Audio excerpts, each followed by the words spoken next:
Oui. Bonsoir à toutes et à tous. Merci d'être présents pour cette nouvelle réunion du Conseil municipal. Je suis très heureux et l'ensemble de l'équipe, on est tous très heureux de vous retrouver pour cette nouvelle saison qui commence avec la rentrée scolaire. J'espère à toutes et à tous que l'été vous aura été reposant malgré la situation que nous connaissons tous. Alors, nous allons d'abord passer à l'appel nominal. Présent. Monsieur Lepont. Présent. Madame Page. Présent. Monsieur Slimani. Présent. Madame Lacroix. Présent. Monsieur Cressin. Présent. Madame Guérimont. Présent. Monsieur Timofté. Présent. Madame Eftekari. Présent. Monsieur De Chauvigny. Présent. Monsieur Denis. Présent. Madame Amar. Présent. Monsieur Alté. Présent. Monsieur Bellassi. Présent. Monsieur Naïk. Présent. Monsieur Soronas. Présent. Monsieur Godemayer. Présent. Madame Marteneau. Pouvoir. Madame Pérouse. Présent. Madame Personne. Présent. Madame Levallier. Présent. Madame Bouzelot-Pont. Présente. Madame Gendarme. Présente. Madame Cissé. Présente. Monsieur Page. Présent. Monsieur Moreira. Présent. Madame Cachère. Présente. Monsieur Fillon. Présent. Madame Calafassa. Présente. Madame Mazuco. Pouvoir. Monsieur Sartou. Présent. Monsieur Sartou.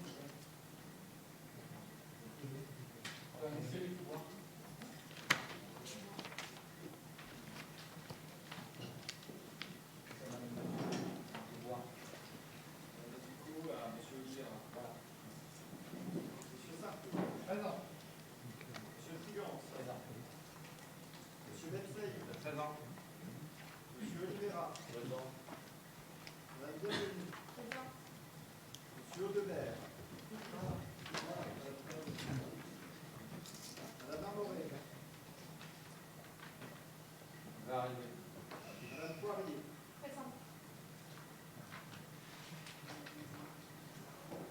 Je vous remercie. Nous allons passer à la nomination d'un secrétaire de séance, Monsieur Lepont. Et nous passons d'abord aussi à l'approbation, nous passons ensuite, à l'approbation des procès-verbaux des séances précédentes, donc des 15 et 22 juillet 2020. Y a-t-il des observations? Donc, approbation à l'unanimité. Je pose la question. Est-ce qu'il y a des observations? Non. Est-ce qu'il y a des oppositions? Y a-t-il des abstentions? Combien? D'accord. Y a-t-il d'autres votes? Du coup, non. Approbation à la majorité des voix.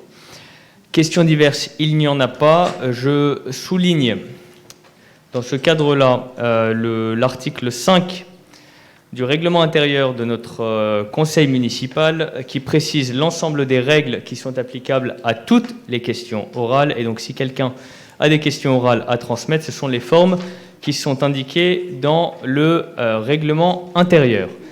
Je passe à... Il n'y a pas d'ouverture de débat là-dessus, Monsieur Trigance. Nous passons au point numéro 1 qui correspond à la mise en place des conseils de quartier. Pour les conseils de quartier, donc comme vous le savez, nous allons commencer par ce point-là qui est très important. Cela faisait partie de notre programme. C'est l'un des engagements phares de notre programme.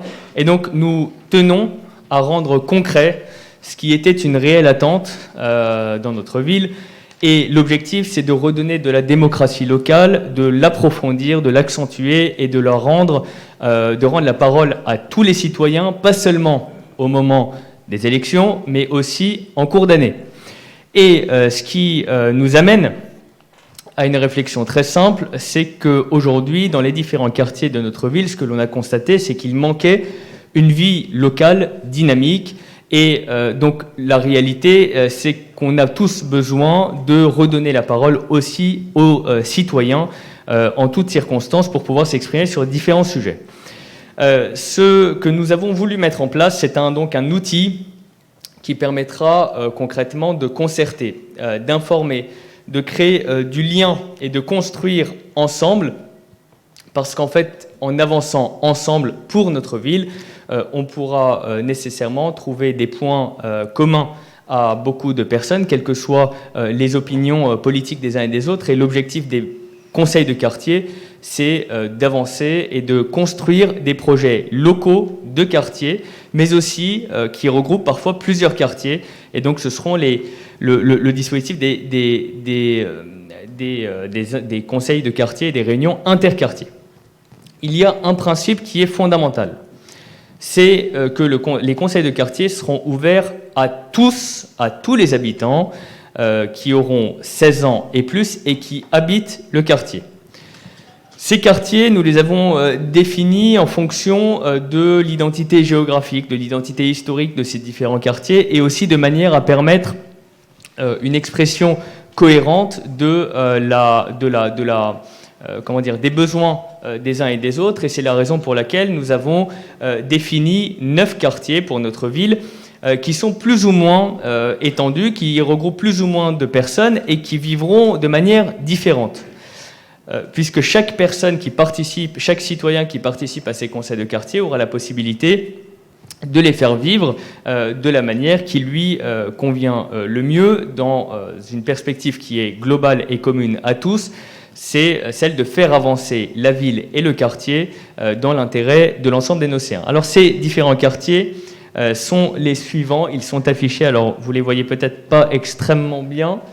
Il y a le quartier donc du Pont des Trois Communes et des Chanoux, des Fauvettes Nord, des Fauvettes, des 24 Arpents 11 novembre regroupés, des Primes Verts, de l'Épidore Blancheville, du quartier Centre Bord-de-Marne, de Maison Blanche et de l'Avenir.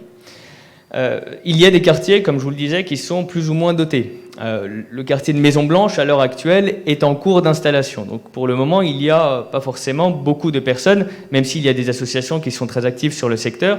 À l'heure actuelle, il n'y a pas encore eu de demande à ce sujet, mais Claude Lepont, qui est rapporteur sur le sujet et qui est adjoint, notamment délégué au conseil de quartier et de la vie citoyenne, vous fera un petit point rapide de l'état des demandes à l'heure actuelle. Ce qu'on peut vous dire, c'est qu'il y a un vrai engouement qui est assez important. On a communiqué dans le magazine municipal, mais on le refera, et donc je vous invite toutes et tous à en parler aussi autour de vous pour justement participer à ces conseils de quartier, puisque comme je vous le disais, il y a un principe qui est simple et qui est clair, c'est que tout habitant de 16 ans et plus qui habite le quartier peut participer au conseil de quartier. Comment est-ce qu'il est organisé ? Les décisions se prendront, les délibérations se prendront par l'Assemblée générale qui est composée donc par tous les habitants qui souhaitent y participer. Donc là-dessus, c'est vraiment de la démocratie locale pure. Les délibérations se prennent un peu comme sur le modèle des conseils syndicaux. Concrètement, c'est l'Assemblée générale qui décide. Et il y a un organe qui est plus administratif, qui organise et qui prépare le travail pour l'Assemblée générale. Enfin, quelque chose d'assez classique. L'objectif de cette configuration, c'est d'à la fois apporter une plateforme qui pourra accueillir l'ensemble des projets que les habitants ont pour leur quartier ou pour leur secteur qui peut être commun à plusieurs quartiers, qui pourra une plateforme qui permettra aussi de consulter les habitants. Quand il y aura un programme important pour le quartier, quand il y aura des aménagements qui devront être faits, l'objectif c'est de vous consulter vous d'abord, habitants de chaque quartier, avant de le passer ici. Parce que c'est d'abord vous qui vivez au quotidien les besoins et les difficultés qui sont micro-locales. Je vous donne un exemple très simple. Quand il faut passer une rue à sens unique, si nous on le décide ici, peut-être que vous qui êtes dans la rue, riverains de la rue, ça vous posera des problèmes pratiques auxquels nous n'aurions pas réfléchi. Donc l'objectif, c'est vraiment de faire de la concertation complète avec les habitants et pas seulement une information a posteriori, une fois que les choses sont faites, puisque là, il n'y a plus généralement de possibilité de revenir en arrière. L'autre objectif des conseils de quartier, c'est aussi d'être des relais d'information. Vous qui êtes dans le quartier, vous savez quels sont les besoins, quelles sont les vous savez identifier les personnes qui sont parfois fragiles et qui ont des besoins spécifiques. Et donc, par les conseils de quartier, vous pouvez être des relais d'information pour une communication qui est destinée, par exemple, aux personnes vulnérables, ou, dans l'autre sens, si une personne vous sollicite, vous pouvez le faire remonter de manière à ce qu'il y ait une solution qui soit trouvée le plus rapidement possible. Alors, évidemment, tout ceci mettra un peu de temps à se mettre en place et à rouler de manière parfaite. Mais voilà, donc là, on pose les jalons. L'objectif est de réussir donc du 15 septembre où on passe, enfin du 16 septembre où on passe ce point-là au conseil municipal jusqu'au 15 octobre approximativement et le prochain conseil municipal, qu'on soit en mesure d'avoir une première base de personnes qui ont fait acte de candidature et qui pourront faire vivre ces conseils de quartier dans les différents secteurs. Et ensuite, à partir du retour des vacances de la Toussaint, réunir tous les conseils de quartier, quartier par quartier, de manière à ce qu'il y ait une véritable avancée sur ces sujets-là. Évidemment, la situation sanitaire peut un peu compliquer les choses, enfin, nécessairement. Dans les salles, typiquement, dans le quartier de l'Avenir, il y a une salle, mais bon, si on est trop nombreux et que le quartier de l'Avenir apporte avec lui 70 personnes qui veulent absolument participer, et ce serait une formidable nouvelle. Malheureusement, la salle sera peut-être un peu petite. Donc on verra comment organiser ça de manière pratique, on verra où en sera la situation sanitaire également. Mais l'objectif, c'est vraiment de réunir à terme les habitants dans leur propre quartier et pas au niveau de la mairie à chaque fois, voilà, pour que ce soit local. Et ensuite, donc, je passe la parole à Claude Lepont qui vous présentera la délibération qui est présentée au conseil municipal. Bonsoir. Les premières candidatures que j'ai déjà reçues avant le carrefour des associations et suite à la parution de Neuilly Notre Ville et depuis le carrefour, j'en suis à un peu plus de 150 candidatures. C'est encore arrivé aujourd'hui, donc je ne suis pas encore à jour des dernières arrivées du jour. À la louche, j'en suis à 27 candidatures pour les 24 arpents, 47 pour le centre Bord-de-Marne, 13 pour Épidore Blancheville, 18 pour les Fauvettes, 10 pour les Fauvettes Nord, 6 pour l'Avenir, 9 pour le Pont des Trois Communes, 11 pour les Primes Verts, et ça continue à arriver. Je vais, maintenant que je dirais que c'est un petit peu officialisé, même si ce n'est pas encore complètement validé, mais si c'est un peu officialisé par le conseil municipal, je vais pouvoir commencer à répondre. Je sais que beaucoup de candidats se posent un petit peu de questions, savoir un petit peu est-ce que je suis sélectionné, est-ce que je ne suis pas sélectionné. Enfin, tout le monde sera plus ou moins sélectionné, peut-être sur une liste d'attente s'il y a trop de monde, mais en tout état de cause, ce qui n'empêchera absolument pas de participer. Je vais pouvoir maintenant commencer à répondre aux différentes personnes, notamment pour leur réclamer des compléments d'information. Parce que certains m'ont envoyé leur nom, leur prénom, je n'ai pas l'adresse complète.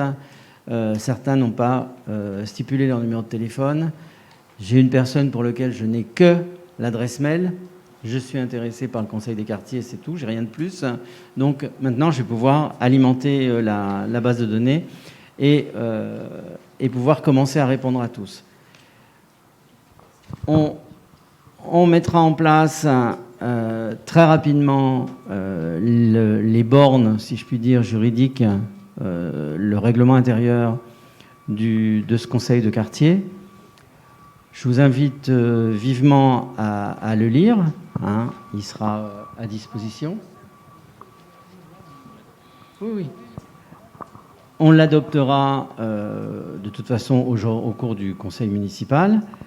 C'est un règlement intérieur qui est appelé dans les années à venir, les mois à venir, ultérieurement certainement à évoluer en fonction des desiderata.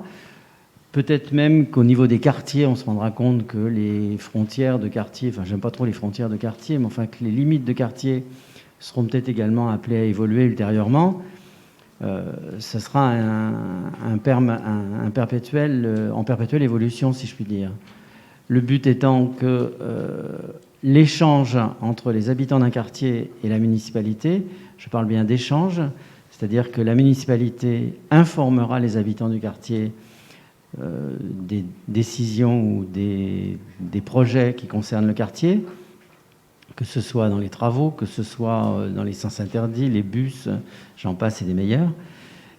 Et également, en sens inverse, que les habitants informent la mairie de leurs projets, de leurs souhaits, de leurs desiderata. Je ne dis pas que c'est loto, on n'accédera pas forcément à tout. Tout ne sera peut-être pas forcément réalisable, mais en tout état de cause, la mairie sera au courant des demandes des habitants des quartiers et pourra faire en sorte, ou au niveau du quartier, ou au niveau de l'interquartier, ou au niveau de la municipalité, de pouvoir faire le nécessaire pour faire avancer les choses. Les gens qui participeront à ce conseil de quartier devront, ça c'est impératif, impérativement habiter le quartier. Il n'est absolument pas question d'avoir des gens qui se promènent d'un quartier dans l'autre. Éventuellement, si ça les intéresse d'aller voir au quartier d'à côté ce qui se passe, c'est l'occasion dans les réunions interquartiers d'y participer, mais les sujets traités seront des sujets d'intérêt général concernant le quartier. Le point également sur lequel je voudrais moi insister, c'est la partie sociale de ces conseils du quartier. On s'aperçoit quand même que beaucoup de gens sont encore isolés, personnes âgées, des malades, peut-être des personnes handicapées. Il faut absolument qu'à travers ces conseils de quartier, on puisse avoir les informations de façon à ce que derrière le CCAS puisse confirmer au niveau de ses fichiers qu'ils ont bien été répertoriés et qu'ils sont bien fichés, qui sont bien fléchés plus exactement, de façon à ce que derrière, en cas de renouvellement de confinement ou de canicule ou que sais-je, on puisse intervenir auprès d'eux. C'est vraiment un des troisièmes volets, le troisième volet qui m'intéresse, peut-être pas le plus, c'est pas le cas, mais en tout cas c'est un volet qui est intéressant. Alors simplement, je vous donne la lecture de la charte du conseiller de quartier qui est notamment sur les principes qui organiseront un peu ces réunions. Donc il s'agit des principes suivants qui sont énoncés: un droit égal à la parole pour tous, une libre discussion dans le cadre des conseils de quartier, une volonté de favoriser l'expression de chacun, quel qu'il soit, sans reconnaissance de prérogatives particulières, une responsabilisation de chacun s'engageant à assortir ses interventions de propositions, un fonctionnement par consensus et un engagement à conserver un dialogue et des échanges apolitiques et areligieux. Donc l'objectif, comme vous l'aurez compris, c'est vraiment d'apporter de la construction et des projets dans les différents quartiers de notre ville, des projets qui ne sont pas limités. Donc les projets, la seule contrainte et le seul impératif, c'est de répondre à un intérêt de quartier ou interquartier, dans tous les cas, d'être dans le cadre de l'intérêt général. Voilà, est-ce qu'il y a des questions? Oui.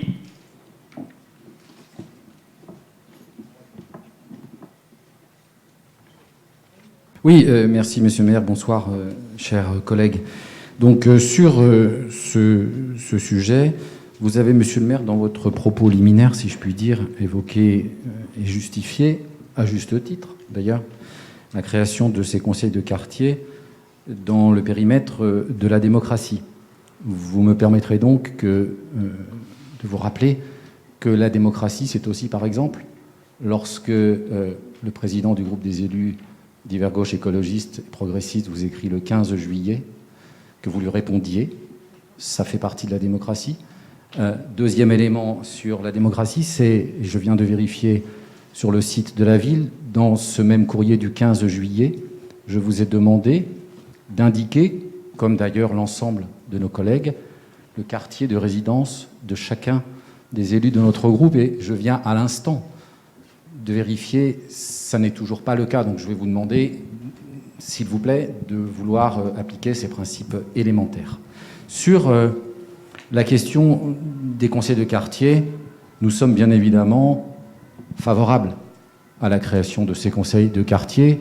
Nous en avons fait un des éléments forts et saillants, et nous en faisons un élément fort et saillant de notre projet pour notre ville. Et donc, bien évidemment, nous y sommes favorables.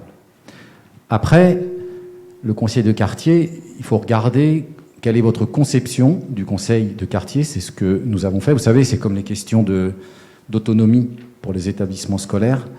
Je prends juste un exemple au conseil régional. Je pense que la définition de l'autonomie pour Valérie Pécresse n'est pas exactement la même que la mienne. C'est un exemple. Donc, sur les conseils de quartier, nous voudrions apporter un certain nombre de remarques sur ce que vous proposez ce soir. Première remarque, ça concerne le comité directeur. Lorsque l'on fait le total entre les personnes membres de droit, les personnes nommées, on se rend compte finalement que dans ce comité directeur, la municipalité est majoritaire. C'est un peu embêtant dans le cadre d'une démocratie locale, parce que ça signifie au départ que ça va être compliqué. Dans ce cadre-là, on connaît tous des conseils de quartier, on en voit fonctionner, il y a des moments où ça se passe bien, il y a des moments où ça se passe pas bien, et donc nous, il nous semble que la démocratie, ce ne peut être une démocratie de façade, et qu'il ne faut pas avoir peur, à un moment donné, eh bien, de se dire que si on en est convaincu, on donne les moyens jusqu'au bout. Et moi, j'ai beaucoup de respect pour les élus que nous sommes, mais indépendamment des élus, dans la démocratie, il y a aussi des citoyennes et des citoyens, et il faut leur faire confiance. La seconde remarque concerne l'article 3 sur la constitution des conseils de quartier. Vous écrivez la phrase suivante: la parité femmes-hommes sera recherchée. Nous considérons pour notre part que cette expression et que cette condition est faible. Nous souhaitons qu'il y ait une stricte parité entre les femmes et entre les hommes. Alors, je sais bien qu'y compris pendant votre campagne électorale, et d'ailleurs y compris dans les délégations que vous avez pu accorder, à aucun moment cette dimension de l'égalité femmes-hommes n'apparaît. Il n'y a aucun maire adjoint dans sa délégation, ni dans les conseillers municipaux, je crois, pour lequel ou laquelle la question de l'égalité femmes-hommes apparaît. Pour nous, c'est un élément essentiel, et nous considérons, pour notre part, que la parité femmes-hommes ne peut pas être recherchée. Vous savez, pendant des années, il n'y a pas eu de loi sur ces questions-là. Et il n'y avait que des hommes. Il a fallu, à un moment donné, qu'il y ait une impulsion, qui est le législateur, qui s'empare de ces questions-là pour commencer, et on n'est pas encore complètement arrivé aujourd'hui, même s'il y a des progrès, mais à un moment donné, il faut politiquement assumer le fait qu'on considère que les femmes et les hommes doivent être représentés au même titre, parce que sinon, eh bien, on n'avance pas sur cette question-là. Dernière chose, là c'est plus une remarque, on va dire de style, mais non, pas de style, parce que les mots ont leur importance. Monsieur le maire, dans la charte du conseiller de quartier, le dernier point, il y a marqué un engagement à conserver un dialogue et des échanges apolitiques et areligieux. Nous proposons une autre formulation, un dialogue conforme au principe de laïcité. Parce que ce qui est évoqué là, c'est tout simplement le principe constitutionnel de notre République, la pierre angulaire du pacte républicain. Et qu'il ne faut pas avoir peur du mot laïcité. Plus que jamais, nous considérons que c'est la garantie même, au travers de la liberté de conscience, au travers de la neutralité. J'en reparlerai d'ailleurs sur un autre dossier tout à l'heure de cette question. Mais nous pensons qu'il faut que le mot laïcité, ce principe constitutionnel, apparaisse dans ce dossier. Donc, encore une fois, nous sommes évidemment favorables à ces conseils de quartier, puisque nous travaillons aussi ce sujet-là, mais tel que c'est présenté là, sauf à ce que vous nous apportiez des modifications dès à présent, si tel n'était pas le cas, eh bien alors nous nous abstiendrons sur ce dossier. Je vous remercie. Merci monsieur. Je réponds à monsieur Trigance. Sur les différents points que vous avez évoqués, moi je comprends que les conseils de quartier, chacun peut avoir sa conception. Effectivement, nous on a la nôtre et on l'avait exposée dans le cadre du programme municipal et nous avons recueilli les suffrages qui nous ont permis d'être élus. Donc aujourd'hui, nous avons une majorité et nous mettons en œuvre le programme pour lequel nous avons reçu un mandat. Aujourd'hui, sur la parité, moi, évidemment qu'on est extrêmement attaché à la parité. Et dans les délégations des uns et des autres, évidemment, chacun est maître de sa délégation et chacun peut avancer avec comme objectif commun, évidemment, la promotion de la parité. Maintenant, est-ce que la parité doit devenir bloquante pour un conseil de quartier? Nous ne le pensons pas. Donc aujourd'hui, nous mettons que la parité devra être recherchée. Maintenant, s'il y a un tel succès dans les conseils de quartier, qu'on se retrouve avec 150 candidats et de personnes qui sont mobilisées par quartier pour faire avancer les différentes choses, écoutez, comme l'a dit M. Lepont, on fera évoluer les choses de cette manière-là. Aujourd'hui, on part de zéro. Nous partons de zéro. Il n'y a pas d'embryon de conseil de quartier. Il n'y a rien. Il y a le conseil citoyen qui s'occupe du conseil, enfin du quartier prioritaire, en principe. Et même s'il y a des personnes d'autres quartiers qui en font partie. Mais sur les autres quartiers, nous n'avons rien. Donc à partir de là, nous construisons. Alors évidemment, on n'aura pas la méthode la plus absolue et qui durera nécessairement des décennies et des décennies. Peut-être que ça le sera. Peut-être que ça le sera. Peut-être que ça fonctionnera tellement bien que ce modèle-là, cette charte-là, sera gravée dans le marbre pendant des décennies. Mais moi, je pense que dans tous les cas, il y aura des évolutions qui y seront apportées. Et quant à la municipalité représentée, encore une fois, je l'ai dit tout à l'heure, il y a un organe représentatif, ça c'est une chose, qui fait un travail administratif, encore une fois, administratif. Donc honnêtement, je pense que ça va être assez contraignant et donc lourd à gérer. Donc c'est quelque chose qui est évidemment entre les mains de tous.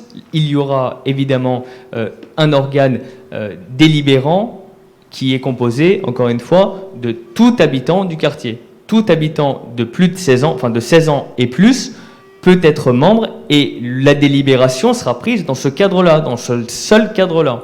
Pas à huis clos, mais devant tout le monde. Donc en termes de transparence et de démocratie locale, je pense qu'on peut difficilement mieux faire. Et en termes de transparence et de démocratie locale, je pense que là, les cadres sont posés pour avoir un premier dialogue qui est construit, constructif et qu'on puisse avancer ensemble. Voilà. Et pour les autres points, évidemment, la laïcité est... fait partie des premiers mots de notre Constitution. Nous y sommes évidemment attachés. Et voilà, donc là, la formulation permet à tous de la charte et du règlement intérieur, à tous de construire quelque chose dans le cadre d'un conseil de quartier tel qu'on l'a établi, comme nous l'avons construit et présenté au NOCÉAN. Madame Poirier. Non, on laisse la formulation qui a été indiquée parce qu'on ne veut pas que les dialogues et les objectifs dans le cadre des conseils de quartier soient d'ordre religieux, qu'ils soient d'ordre politique. On parle de sujets micro-locaux voilà, et de quartier. Madame Poirier. Monsieur le maire, mesdames, messieurs les élus, je suis ravie de vous entendre parler de transparence. Et donc, à ce sujet, notre groupe divers gauche, écologiste, progressiste, demande à ce que le tirage au sort, puisqu'il en est question, ait lieu sous contrôle d'un huissier et en présence d'un élu de notre groupe. Mais je pense que vous y avez déjà pensé. Merci. Absolument, mais nous ne paierons pas l'huissier pour contrôler un tirage au sort qui se fait publiquement et il n'y a rien de secret, encore une fois. L'une des personnes de votre groupe nous a posé la question lors de la fête des Bords de Marne. Il lui a été répondu en disant que ce sera un tirage au sort ouvert. Et pardon, mais là, on le voit bien, en termes d'ouverture et de mise en ligne de tout ce qui se fait, on peut difficilement faire plus. Donc, Monsieur le maire, rassurez-moi, la fête des Bords de Marne, c'est la fête des Bords de Marne. Le conseil municipal, c'est le conseil municipal. Oui, mais vous avez parlé de votre groupe. Vous avez parlé d'un membre de votre groupe. Nous avons répondu. Bon, après, si l'information ne circule pas entre vous, c'est un autre sujet. Ça, c'est pas votre problème, il me semble. Moi, je vous parle du conseil municipal. Madame, merci, monsieur le maire. Merci, très bien. Nous allons passer au vote. Y a-t-il... Oui, monsieur Ben Saïd. Oui, bonsoir, mesdames et messieurs. Je voulais juste savoir, là, vous avez parlé des habitants des quartiers. Et donc, enfin, vous excluez les artisans, les commerçants, Non. les associations. Non, si vous aviez lu, monsieur Ben Saïd, vous auriez vu qu'il y a évidemment J'ai tous lu, les j'ai acteurs, lu, mais tous les ça n'a pas acteurs été locaux. dit. J'ai lu, ça n'a pas été dit. Ah, non, si ça a été, si on le met, les acteurs locaux en font partie. En fait, pour faire simple, c'est un modèle hybride entre le conseil syndical et le conseil citoyen. Voilà. Donc, dans le conseil citoyen, vous voyez bien qu'il y a des acteurs locaux aussi qui n'habitent pas forcément le quartier, mais qui apportent au quartier. Et nous, on y est très attachés. Voilà, on a construit un modèle. Alors, on n'a pas la prétention de dire que c'est un modèle parfait, évidemment, mais c'est une première base qui, on l'espère, est suffisamment solide pour pouvoir emmener et emporter avec elle l'adhésion d'un maximum de Nocéens. Et on le verra très bien dans tous les cas, dès les premiers mois, dès les premières années, on verra bien comment est-ce que tout ceci se déroule et si le travail est constructif ou ce qu'il faut y apporter des modifications. Alors, nous allons passer au vote, mesdames, messieurs, sur la délibération que je laisse à monsieur Lepont le soin de lire de manière complète.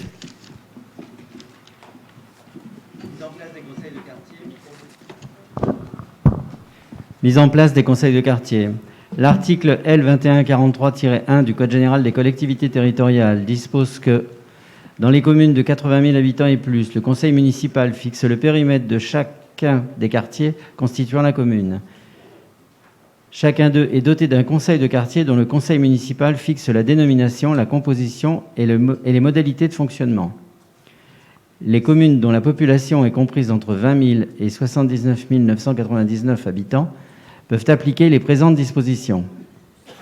La création de conseils de quartier s'inscrit dans la mise en œuvre de la loi du 27 février 2002 relative à la démocratie de proximité, axe porté par la municipalité. La charte jointe à la présente délibération fixe le périmètre des conseils de quartier, leur dénomination, leur composition et leurs modalités de fonctionnement. Il appartient au conseil municipal d'en délibérer. Alors, nous portons aux voix. Est-ce qu'il y a des votes contraires? Y a-t-il des abstentions? 9 abstentions. Et pour le reste, je vous remercie pour la majorité d'adoption qui permet l'adoption de ce dispositif phare. Nous passons au point numéro 2, la mise en place du dispositif Nocéens Vigilants. Alors, le dispositif Nocéens Vigilants, comme son nom l'indique, se calque sur le dispositif des voisins vigilants. Simplement, il permet d'économiser un peu moins de 40 000 euros, puisque en changeant le dispositif, en le renforçant tel que nous le faisons et en l'adaptant aux besoins de Neuilly-sur-Marne, cela nous permet d'avoir un dispositif qui est efficace et qui en même temps apporte de la démocratie locale autrement et permet aussi une solidarité, une entraide et le renforcement du civisme entre les habitants. Notre objectif en mettant en place ce dispositif de Nocéens Vigilants, qui faisait aussi partie de notre programme, et il est simple, c'est faire baisser le sentiment et l'insécurité elle-même, notamment avec une entraide entre les habitants des quartiers. Donc l'objectif des Nocéens Vigilants, c'est de développer un modèle qui permet, comme vous l'avez vu dans les documents qui ont été présentés et transmis aux conseils municipaux, notamment d'agir dans le cadre des 9 quartiers, donc des conseils de quartier. Donc dans chaque conseil de quartier, si vous voulez, ce sera le socle territorial pour les différents regroupements des Nocéens Vigilants. Et à l'intérieur, il y aura des volontaires qui pourront agir pour éviter l'installation de voitures ventouses, intervenir auprès des personnes âgées, vulnérables, isolées, de signaler quand il y a des cambriolages ou quand il y a des suspicions. Et donc cet ensemble sera ensuite mise en relation avec évidemment toutes les forces de l'ordre qui permettront d'intervenir rapidement dès qu'il y a quelque chose. Nous avons été saisis, et c'est quand même quelque chose de particulièrement inquiétant, par des habitants qui nous disent voilà, on voit rôder telle voiture à telle heure, etc. Bon, au bout d'un certain temps, quand il y a 5 passages dans une même rue d'une même voiture et qui n'a visiblement pas grand-chose d'autre à faire que de repérer les va-et-vient, là, il y a la possibilité d'intervenir. et d'offrir notamment à la future police municipale qui est en cours de construction les moyens d'intervenir aussi rapidement auprès des habitants. Voilà un peu le cadre, et je laisse M. Cressan, qui est notre adjoint, notamment à la tranquillité publique.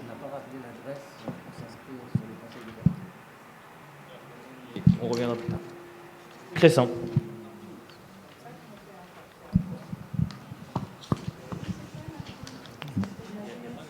Il n'y a pas un autre micro. Ah, il est aussi long.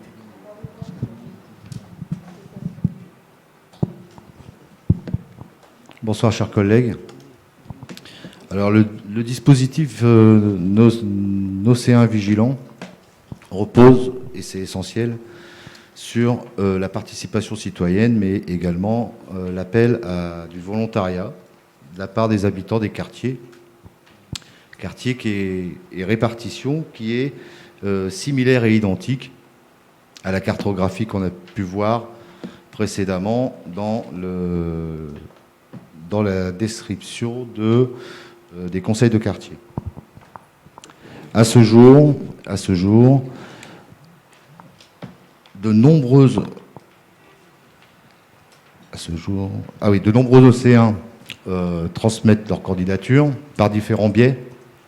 Le biais de la mairie mobile, nous organisons régulièrement, par le biais de l'adresse mail qui nous envoie directement les candidatures et en parallèle les fiches d'inscription. Il faut aussi savoir, et chose importante, que tout candidat sera soumis évidemment à un règlement intérieur. Ce règlement intérieur décrit les différentes attributions des nocéens, d'accord, et fait la distinction entre des signalements d'ordre d'incivilité ou des faits beaucoup plus graves de crimes ou de choses plus graves qui sont du ressort de la police nationale. Procédure. Alors, il y aura une procédure qui sera mise en place, d'accord. Cette procédure, elle vise à mettre un maillage, mais également une chaîne d'information et de remontée des informations par le biais d'un responsable de secteur. Ce responsable de secteur aura la responsabilité de déployer, en fonction des besoins et des remarques qui seront faites, vers les différents services de la ville, de la future police municipale, ou, pour des cas plus graves, orientés vers la police nationale. Je vous remercie, Monsieur Cressan. Merci. Donc, dans ce cadre-là, y a-t-il des observations? Oui. Merci, Monsieur le maire. Chacun appréciera le qualificatif que vous avez attribué tout à l'heure à la parité, puisque vous avez parlé d'une parité bloquante. Je trouve ça extrêmement intéressant. C'est pas ce que j'ai dit, Monsieur Trigance. Si, je reprends vos propos. Non, j'ai dit que non, la parité... Je vous ai pas coupé, mais ça ne doit pas bloquer la composition du conseil de quartier. S'il vous plaît. Essayez vous-même de donner l'exemple. Très bien. En ne coupant pas les élus. Essayez vous-même. Ne dites pas. Si vous y arrivez, essayez. Monsieur Trigance, je vous ne dites pas invite. des bêtises. Très bien. Je vous invite à respecter les prises de parole et à ne pas couper. Je les respecte, mais quand je elles vous sont remercie. respectueuses, vous ne pouvez pas dire. Vous avez dit parité bloquante. L'enregistrement pourra d'ailleurs le prouver. Très bien. Bien. Et puis également, ce serait intéressant que, y compris dans cette enceinte du conseil municipal, en tout cas, nous serions très intéressés d'avoir un débat sur cette question de la laïcité, parce que vous êtes un élu local, comme nous toutes et nous tous, et vous avez tout à l'heure justifié, ce serait intéressant de revenir au fond de cette question, la non-utilisation du terme laïcité, parce que nous étions sur des sujets micro-locaux, j'ai noté, donc c'est aussi intéressant. Sur le dossier qui nous est présenté à l'instant, la sécurité, elle est évidemment un sujet majeur. Et d'ailleurs, on le voit dans l'actualité. Tous les sondages d'opinion qui sortent à cet instant montrent que la sécurité est la problématique numéro 1 des Françaises et des Français, et donc des Nocéennes et des Nocéens. Et pas seulement sur la seule question sanitaire, mais également sur la question de la délinquance, sur la question des délits. Et on a, dans un certain nombre d'endroits, comme on a eu d'ailleurs ici même à Neuilly-sur-Marne il y a peu de temps. Ce soir, il y avait encore dans une rue les forces de police qui intervenaient. Donc ces questions de sécurité, elles sont prégnantes et elles inquiètent bon nombre de nos concitoyens. Vous avez dans votre propos liminaire, monsieur le maire, parlé du dispositif que nous n'avons pas encore voté et qui, à notre connaissance, n'est pas encore appliqué, ou alors, faut nous le dire, mais vous avez parlé de système qui sera donc efficace. Il faudrait juste un petit peu d'humilité et attendre que le dispositif soit en place afin de pouvoir l'évaluer et de considérer derrière s'il est finalement efficace ou s'il ne l'est pas. Sur le contenu même, on a un certain nombre de questions et un certain nombre de problématiques. Vous arrivez au conseil municipal avec ce dispositif de manière extrêmement accélérée. Et comme tout dispositif accéléré, il n'est pas bien, selon nous, il n'est pas bien préparé. Il y a un certain nombre de lacunes, il y a un certain nombre de flous, et je ne vous ferai pas l'expression que maintenant tout le monde connaît. Lorsque c'est flou, c'est qu'il y a un loup. En tout état de cause, nous avons un certain nombre de sujets. Sur, par exemple, les critères qui sont dans les attributions. Signaler les troubles à l'ordre public. Mais les personnes qui vont être volontaires, comment vont-elles être en capacité d'évaluer ce qu'est un trouble à l'ordre public? Un trouble à l'ordre public, ça a une définition très très précise. Or, dans votre projet, à aucun moment, nous ne trouvons le mot formation. Il n'existe pas. Donc, visiblement, la formation de ces personnes n'est pas prévue. On n'est quand même pas sur des sujets mineurs. Parce que quand on voit la liste des attributions que vous proposez, il y a quand même des sujets. Et pour m'être un peu renseigné dans un certain nombre de communes françaises, là où ça a été mis en place, il y a parfois des dérives qui sont des dérives extrêmement inquiétantes et également des situations très difficiles pour les gens qui sont volontaires parce que repérés au bout d'un certain temps et que c'est un sujet qui est extrêmement délicat. Sur donc, la question de la formation, je l'ai évoquée. Je disais que vous l'aviez amenée de manière précipitée, sans doute parce que la police municipale dont vous aviez fait, d'ailleurs comme nous, c'est pas du tout une critique, mais un élément saillant de la campagne électorale, aujourd'hui elle n'est toujours pas en place, et face à cette montée de cette insécurité, eh bien, vous mettez en place ce dispositif avec les lacunes que je viens d'évoquer. Et nous aurions préféré, finalement, que vous mettiez en œuvre des choses qui peuvent se mettre, des outils, pardon, qui peuvent se mettre en place de manière tout aussi rapide, mais bien plus efficace. Les médiateurs, ça existe. Et le travail des médiateurs, pour avoir été dans un certain nombre de communes, regarder leur travail avec des gens formés, avec des gens qui assurent une présence physique dans l'ensemble des quartiers, ça, c'est un outil efficace. Donc, sur l'ensemble de ces thématiques-là, au regard des éléments que je viens de vous donner, avec à la fois les lacunes, la précipitation de ce dispositif, et également, disons-le clairement, un certain nombre de risques potentiels. Par exemple, le rôle du référent de secteur. Je vous pose en même temps la question, comme ça vous donnera l'occasion de nous préciser les choses, c'est important. Qui sera le référent de secteur? Est-ce que vous pouvez nous dire s'il s'agira, là encore, est-ce que ce seront des volontaires? Parce que le rôle du référent de secteur, visiblement, dans ce que vous prévoyez, il n'a pas un rôle anodin quand même, il a un rôle important. Donc si vous pouviez également nous dire finalement quelles seront les missions et surtout le profil de recrutement.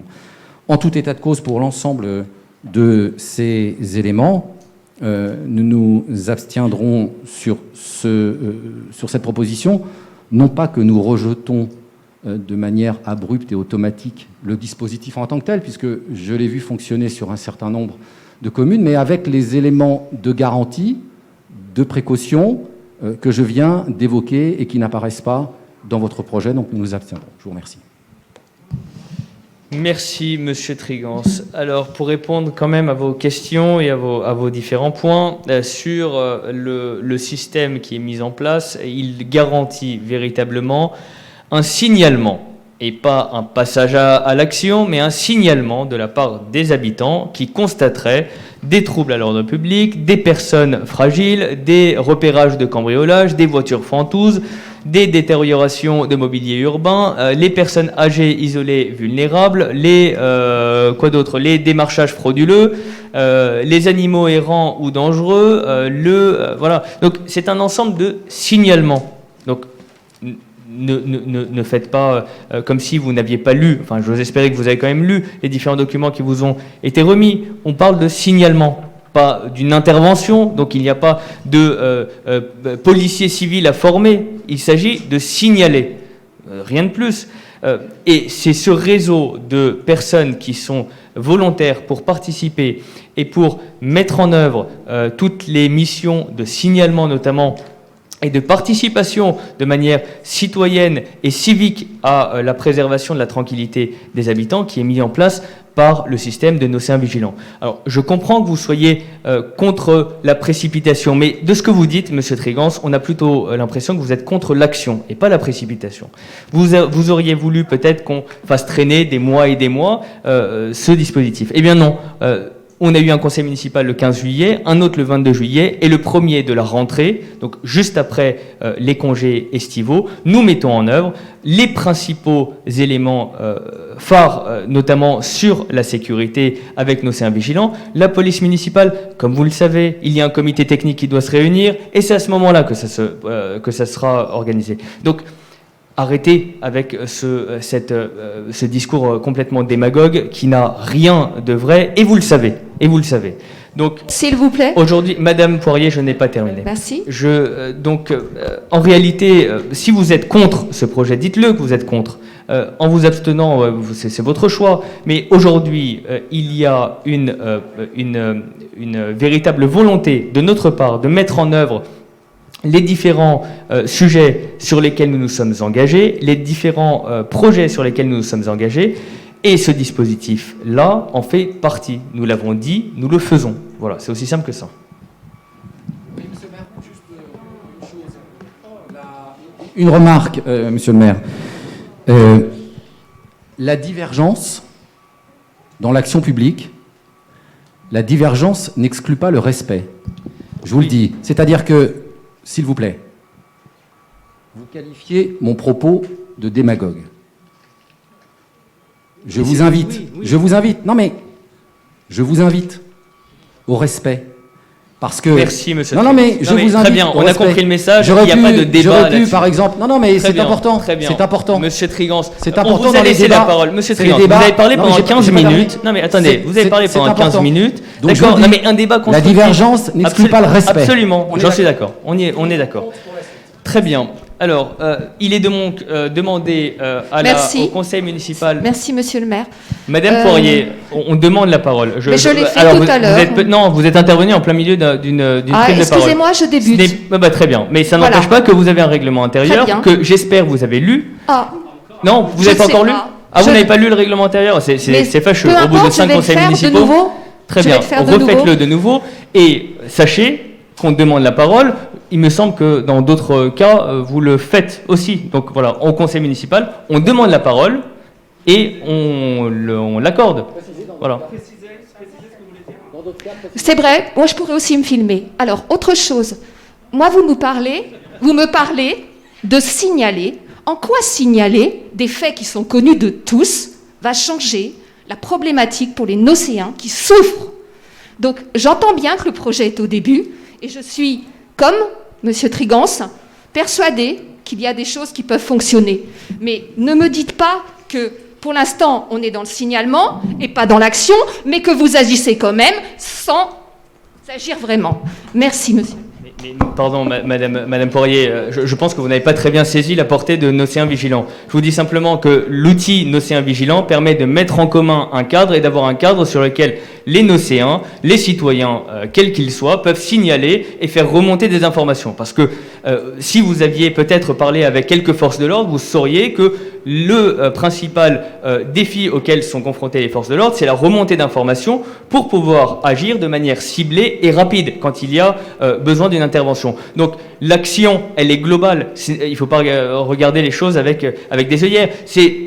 On voit une difficulté, on la signale et on remonte. Il n'y a pas d'autres points à signaler et il n'y a pas de débat sur cette question. Non, Madame Poirier, vous vous êtes exprimée, je vous ai répondu et on en arrive à la mise au point. Je crois que vous parliez de démocratie. Oui, absolument. Moi, et encore une fois, Madame Poirier, je vous renvoie des forces à de l'ordre, nouveau. c'est la diminution des effectifs. D'accord, Merci, très bien. Monsieur le maire. Merci à vous.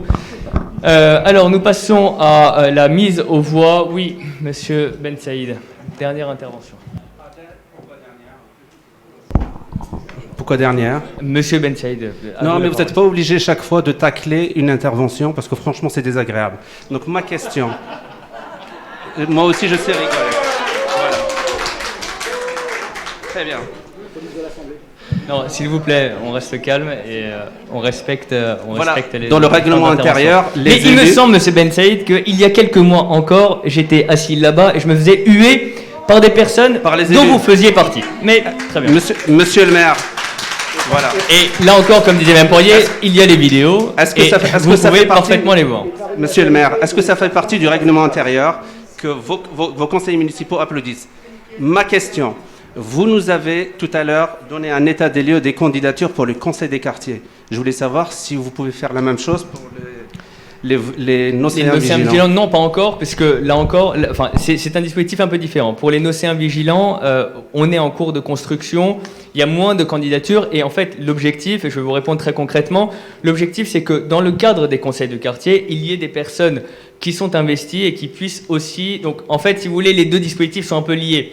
Et c'est dans le cadre des conseils de quartier qu'il y aura les candidatures et les personnes qui seront référentes sur ce sujet. Mais merci pour votre question qui était très claire et qui fait avancer les choses. La mise en place donc, du dispositif Nocéen Vigilant.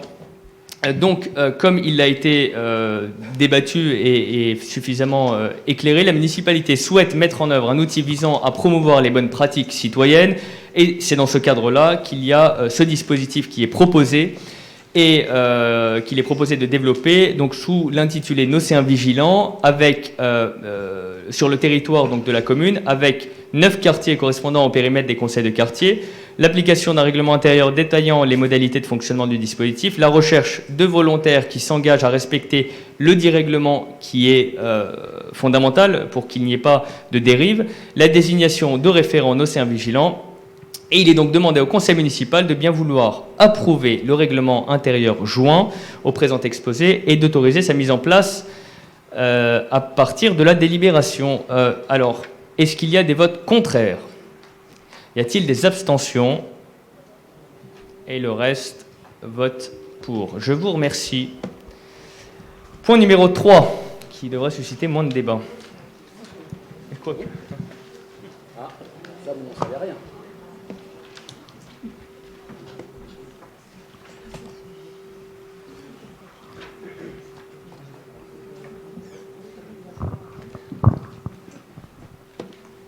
Décision modificative, budget ville et cité artisanale 2020. Budget ville. Une décision modificative. Excusez-moi. Une décision modificative numéro 1 au budget ville est proposée au regard des éléments suivants. Les montants notifiés tardivement de la dotation globale de fonctionnement, de la dotation de solidarité urbaine et du FSRIF, Fonds de solidarité de la région Île-de-France, sont différents des montants inscrits au budget primitif 2020. Il est nécessaire de procéder à des ajustements. L'État a accordé à la ville une subvention de 30 000 € pour la politique de la ville. 3 associations sollicitent la ville pour des demandes de subventions. Il s'agit de l'École du Chat pour 600 €, les Balcons de la Fontaine pour 500 € et du Petit Nocéen pour 3 500 €. Enfin, des achats de matériel de protection contre le Covid, masques notamment, nécessitent l'ajout de crédit. Il est donc proposé au Conseil municipal de procéder aux inscriptions suivantes. D'adopter la présente décision, modification numéro 1 sur le budget ville, chapitre par chapitre, aucun article n'étant spécialisé. D'autoriser le versement de subventions 600 € à l'école du Chat, 500 € au balcon de la Fontaine, 3 500 € au Petit Océan.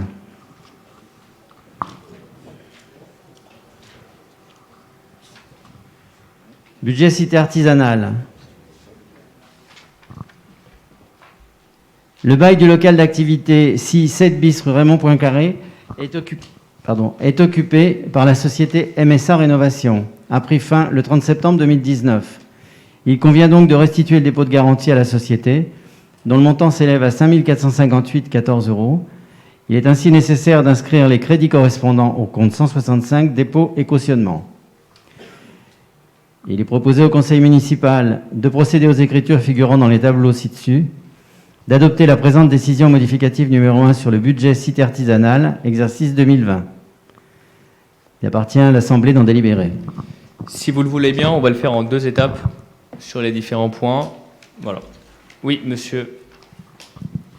Oui, j'ai une question sur l'article 60-631, donc, concernant donc, la somme des 50 000 €. Donc vous savez tous que le port du masque est devenu obligatoire dans l'espace public. Cet équipement, véritable instrument de santé, représente un coût qui devient difficilement supportable pour les ménages les plus exposés à la crise sociale et économique. Alors notre groupe est favorable à la prise en charge par l'État de cette dépense. Dans l'attente d'une éventuelle prise en charge à 100% du masque par l'assurance maladie, quelles sont les dispositions envisagées par la municipalité pour venir en aide aux familles nocéennes afin d'assurer leur protection sanitaire? Est-ce l'objet de la SOB, donc, ayant la référence 60-631? Est-ce qu'il s'agit d'achats déjà faits, ou alors est-ce qu'il s'agit donc d'une nouvelle commande?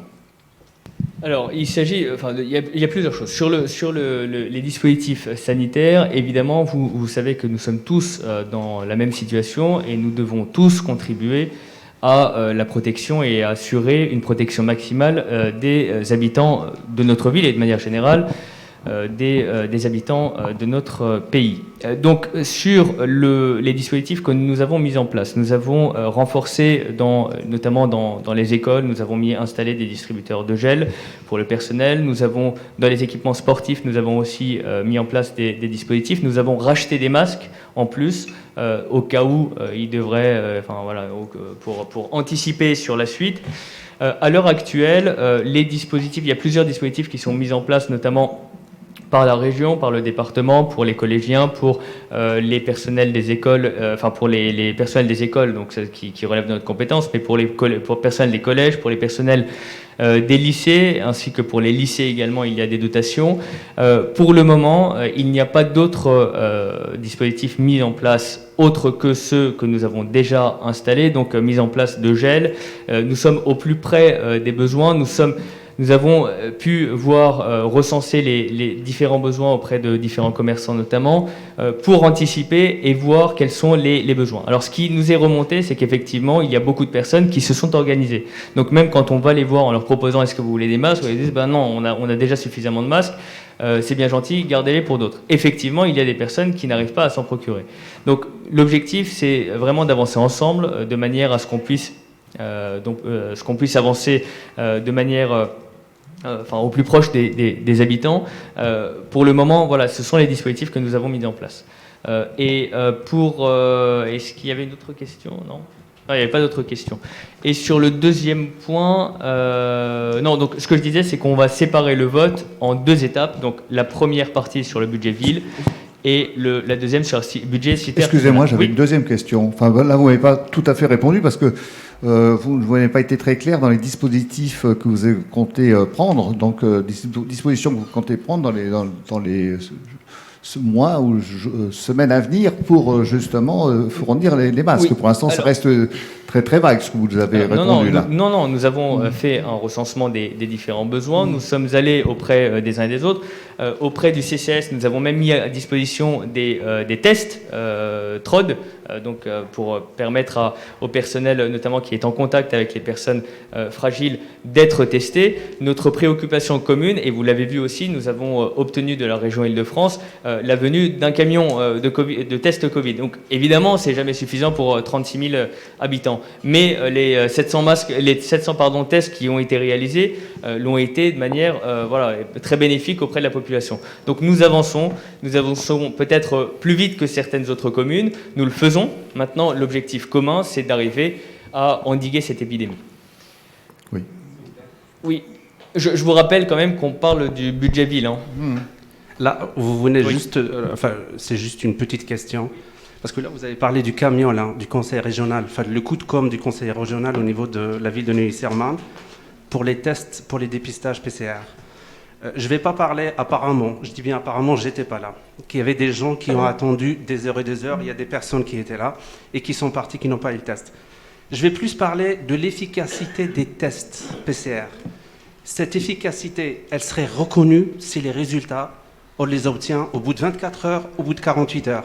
Mais le fait, non mais j'ai compris, apparemment il y a des personnes qui, après 6 jours, ils nous ont toujours pas reçu les tests. Quand on fait un test, le lendemain, on peut choper la maladie. Mais si on peut choper la maladie, et si 6 jours après, on n'a pas le résultat, donc si la personne est positive, ça veut dire qu'il a déjà contaminé. Mais s'il est négatif, il peut être positif. Donc je me pose et je m'interroge sur l'utilité de ce genre de choses. La prochaine fois, juste assurez-vous que les résultats, on les obtienne au bout de 24 heures, voire 48 heures. Merci, M. Ben Saïd. Je précise simplement que nous n'avons pas de laboratoire interne à la mairie. Nous ne faisons pas les résultats, nous ne les produisons pas dans le sous-sol de la mairie. C'est un laboratoire en lien avec la Croix-Rouge qui a mis en place qui fait l'élaboration et qui analyse les résultats. Donc là, non, c'est pas Mme Pécresse non plus. C'est pas Mme Pécresse qui fait le dépistage de la Croix-Rouge. La région a mis en place ce dispositif-là et nous avons, oui, en partenariat avec la Croix-Rouge, et nous avons eu 678 tests qui ont été réalisés, ce qui est très bien, ce qui est mieux que rien du tout, parce qu'il y a des communes tout autour qui n'ont strictement rien. Il y en a plein qui le demandent, et nous l'avons obtenu. Maintenant, ce qui est faux dans ce que vous dites, c'est que le test, plus de la moitié des personnes ont été testées avec des TROD. Donc, 10 minutes après être passées, elles avaient le résultat. Et nous avons eu des cas qui se sont déclarés. Et donc, avec ces TROD, nous les avons dirigés vers des laboratoires pour faire d'autres tests PCR. Parce que nous n'avions pas assez de tests PCR. Je suis d'accord avec vous. Donc, je parle des tests PCR. Oui, non mais d'accord. Mais les pour TROD, les PCR, ils ne sont pas efficaces à 95%. D'accord, monsieur. Je ne vais pas rentrer dans la science. Juste pour vous dire, quand vous venez avec moi, vous pouvez appuyer, vous pouvez essayer d'avoir la prochaine fois. Aujourd'hui, c'est trop tard. Oui, nous l'avons avoir fait. les résultats dans les 24-48 heures parce que sinon, ça sert à rien. 72 heures, c'est bien le délai, les TROD, c'est bien. Mais résultats au bout de 6 jours, je vous assure que ça sert à rien. C'est pas 6 jours. Non, il y a des résultats qui ont été donnés. Alors effectivement, Même la au ligne. bout de 48 non, mais je vais heures. vous dire, nous, on a essayé aussi. On a eu des remontées d'informations. On s'est tout de suite mobilisé pour voir où en était le labo. Et c'est le laboratoire médical qui n'a pas délivré les résultats dans les délais. Donnez-moi le nom de laboratoire, je peux vous aider à Et obtenir les résultats positifs ont été donnés. Non, donnez-moi le nom de laboratoire pour le PCR, je peux peut-être vous aider. Bon, merci Monsieur Ben Saïd. Nous parlions du budget. Encore une fois, j'aimerais qu'on reste sur les votes sur le budget. Alors, ce sont les premiers conseils municipaux. Donc, les uns et les autres s'expriment de manière assez libre sur l'ensemble des sujets. Je vous invite fortement à l'avenir de vous concentrer, de concentrer vos interventions sur les sujets qui sont mis aux voix. Donc, sur la première partie, donc le budget A, ville, donc les différents éléments qui ont été rappelés tout à l'heure par Monsieur Lepont. Oui. Y a-t-il des votes? Excusez-moi, j'avais juste une autre question, mais ça concerne justement Monsieur, pardon, monsieur, mais il faut concentrer vos questions pour qu'on puisse y répondre. Parce que les questions qui arrivent au fil de l'eau, au bout d'un moment, voilà. Ça concerne exactement ce que vous avez dit. D'accord. C'est-à-dire, moi, c'est l'article 23, donc 311, les travaux divers dans l'hôtel de ville. On aurait voulu connaître un petit peu la nature de ces travaux. Question simple. Il n'y a pas là bon, je pense. Bon. Alors, quelles sont la nature de ces travaux divers qui concernent quand même 83 000 euros? Alors, ce sont des crédits qui sont enlevés. Donc, il y avait une ligne budgétaire qui avait été mise et ce sont des crédits qui sont retirés. Voilà. Donc, je vous invite, mesdames, messieurs, à passer au vote. Y a-t-il des abstentions? Y a-t-il des votes contraires? Donc, unanimité, je vous remercie. Et pour le deuxième point, budget, donc cité artisanale, y a-t-il des abstentions? Y a-t-il des votes contraires? Unanimité, je vous remercie. Nous passons au point numéro 4, Monsieur Slimani. Bonsoir. Je vais vous faire le rapport sur la gestion de la Séminog en 2019. Il s'agit de la gestion faite par la mandature précédente. Nous n'en sommes pas comptables et néanmoins nous l'approuvons. Conformément à l'article L. 1524-5 du Code général des collectivités locales, le conseil municipal doit se prononcer chaque année sur le rapport écrit que ses représentants au conseil d'administration de la Séminog lui présentent.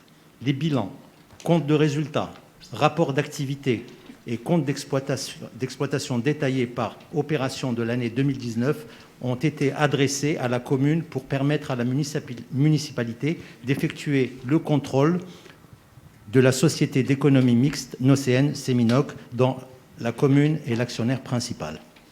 L'ensemble de ces documents a été approuvé par l'Assemblée générale ordinaire de la Séminog du 26 mars 2020.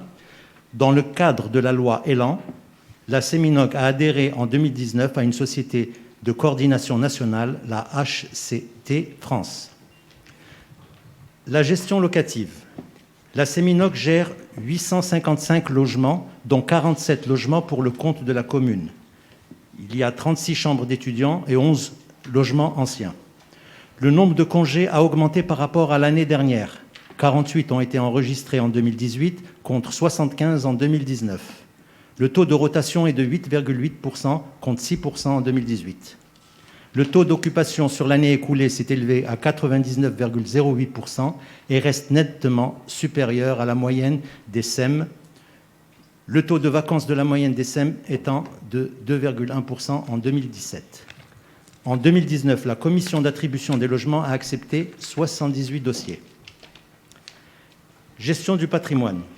La Séminog a réalisé des dépenses de gros entretien en 2019 pour 70 000 euros. Il s'agissait de remplacement de portes de hall à la résidence Les Romarins.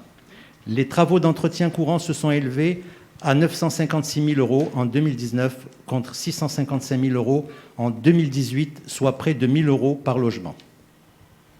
La Séminog poursuit la conduite de nouveaux programmes locatifs ou mixtes et d'accession à la propriété. En ce qui concerne les opérations en cours en 2019, le Clos des Roses, 55 logements en accession, rue François Mauriac. Les dépenses engagées sont de 4 612 kg, ce qui veut dire 4 412 000 euros en 2019. Le Vivaldi, 53 logements, îlot 3 nord de la ZAC du centre-ville. Le chantier a été ouvert le 16 décembre 2019. Les dépenses s'élèvent à 253 000 euros, hors taxes. 2 opérations locatives, 15 logements au 26 à 30 bis boulevard du Maréchal Foch, acquis en VFA, pour 2 459 772 euros hors taxes, et l'opération ZAC de Maison Blanche de 114 logements. Les dépenses engagées s'élèvent à 8 689 000 euros hors taxes. La livraison est prévue fin 2020. La comptabilité. La Séminog tient une comptabilité analytique présentant le compte d'exploitation de la gestion locative de chaque résidence. Le bénéfice de l'exercice s'élève à 599 000 euros. Il est en baisse par rapport à 2018, où il s'élevait à 819 000 euros. Les dépenses de l'exercice sont en hausse du fait des travaux d'entretien liés à l'accroissement du taux de rotation, plus 56%. Un commissaire aux comptes agréé a examiné la gestion de la Séminog et a rendu 2 rapports. Un rapport général indiquant l'absence d'observation à formuler sur la sincérité et la concordance avec les comptes annuels des informations données dans le rapport de gestion du conseil d'administration et dans les documents adressés aux actionnaires sur la situation financière et les comptes annuels. Un rapport spécial, d'autre part, a été rendu sur les conventions passées entre la Séminoc et la commune, à savoir l'enregistrement des demandes de logement, la gestion du numéro unique et la proposition de candidats sur les logements libres de réservation. La mise à disposition de bureaux aux 2 places François Mitterrand par la ville, la Séminoc a acquitté une indemnité d'occupation de 43 802,04 € en 2019. 43 802,04 € en 2019. La Séminoc a versé à la commune un loyer de 52 912,47 € pour les 36 chambres de la rue Voltaire et 65 788,98 € pour 11 logements communaux. Le bail à construction de la résidence Pasteur 2 a donné lieu au paiement d'une indemnité annuelle de 47 625,16 €. L'acquisition d'un terrain à bâtir, 32 à 34 rue François Mauriac, pour 1 705 000 €. Il appartient au conseil municipal d'en délibérer. Y a-t-il des observations? Y a-t-il des votes contraires? Y a-t-il des abstentions? Unanimité, je vous remercie.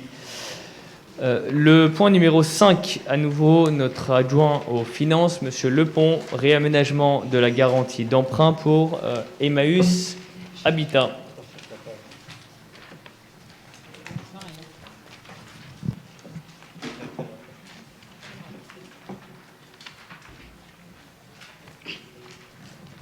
Réaménagement de garantie d'emprunt.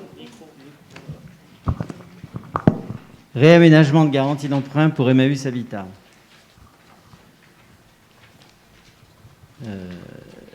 Les mesures mises en place par le gouvernement au travers de la loi de finances 2018, notamment la réduction de loyer de solidarité, touchent les équilibres budgétaires des organismes d'HLM.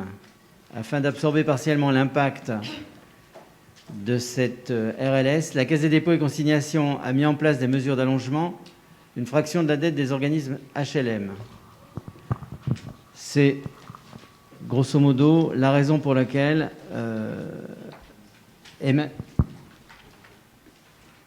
Emmaüs Habitat est donc concerné et sollicite la réitération de la garantie de la ville, initialement accordée.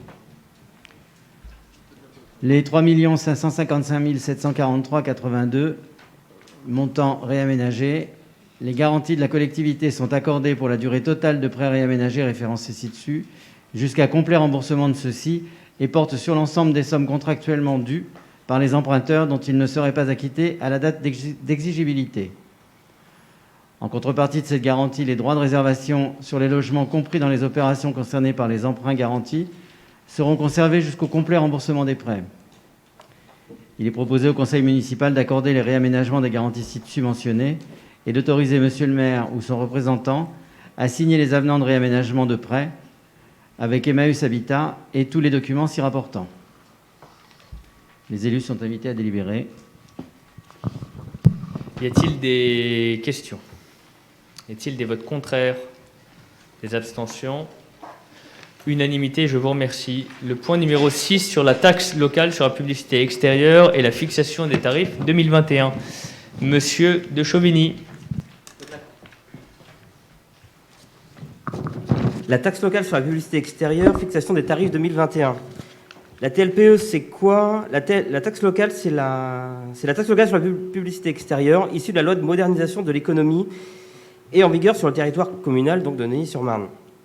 La taxe concerne les dispositifs publicitaires, les enseignes et préenseignes, visibles de toute voie publique ou privée, ouvertes à la circulation publique, empruntées par toute personne circulant à pied ou par un moyen de transport individuel ou collectif. Ça l'enseigne. La tarification repose sur des tarifs calculés par mètre carré et par an. Donc je vous fais grâce des différents modes de calcul et des 5 coefficients qui sont juste en dessous, si vous me permettez. Donc les communes peuvent exonérer ou procéder à une réfaction de 50% pour les enseignes autres que celles scellées au sol, etc. Donc la modification de tarif doit être fixée par délibération du conseil municipal prise avant le 1er octobre précédant l'année d'imposition. Ainsi, les élus sont invités à se prononcer sur les mesures suivantes. Maintenir le tarif de base applicable du 1er janvier 2021 à 21,10 € le mètre carré et les tarifs de la TLPE comme suit. Je vous fais grâce aussi des détails des dispositifs publicitaires. Ensuite, point important, le maintien de l'exonération des enseignes, autres que celles scellées au sol, dont la somme de la superficie corresponde à une même activité et inférieure ou égale à 12 mètres carrés, comme expliqué juste au-dessus. Donc ça, c'était un point important aussi, suite aux difficultés qu'ont pu rencontrer les entreprises de Denys-sur-Marne. Nous, notre volonté de maintenir cette exonération pour ne pas plus s'appuyer, pour la mettre la tête sous l'eau. Ensuite, rappeler que les enseignes dédiées à l'affichage de publicité à visée non commerciale ou concernant des spectacles sont bien sûr exonérées de la TLPE. Retenir les modalités de recouvrement au fil de l'eau et autoriser Monsieur le maire ou son adjoint délégué à signer tout document relatif à la mise en œuvre de la présente délibération. Il appartient donc à l'Assemblée d'en délibérer. Merci pour ces explications. Donc, en synthèse, effectivement, maintien des taux et exonération de 7 à 12 mètres carrés. Y a-t-il des observations? Y a-t-il des votes contraires? Des abstentions? Je vous remercie. Unanimité. Nous passions au point numéro 7, subvention dans le cadre du fonds d'initiative associative. Madame Eftekari. Oui. Alors, il s'agit d'une subvention dans le cadre du fonds d'initiative associative. Donc, c'est la structure porteuse au fil de l'eau pour une action, donc parcours découverte active de l'insertion professionnelle dans le secteur fluvial. Et le montant accordé est de 3 000 €. Il appartient au conseil municipal d'en délibérer.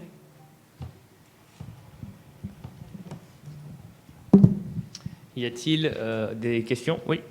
Oui, monsieur le maire, non pas une question, mais plutôt un souhait, on va dire ça comme ça. Dans cette délibération est évoqué le conseil citoyen. Jusqu'à récemment, cette instance fonctionnait dans le respect de toutes et tous, fidèle au principe de laïcité précisément, c'est-à-dire à la neutralité. Donc nous souhaitions attirer votre attention. Vous êtes représenté, monsieur le maire, dans cette instance par l'administration communale.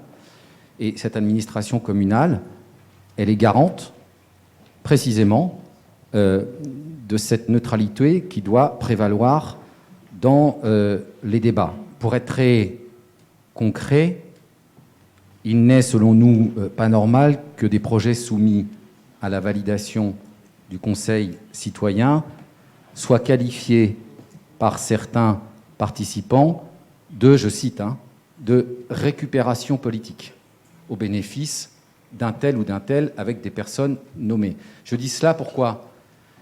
Parce que si tout projet citoyen est qualifié de récupération politique, vous comme moi, on va avoir des sujets.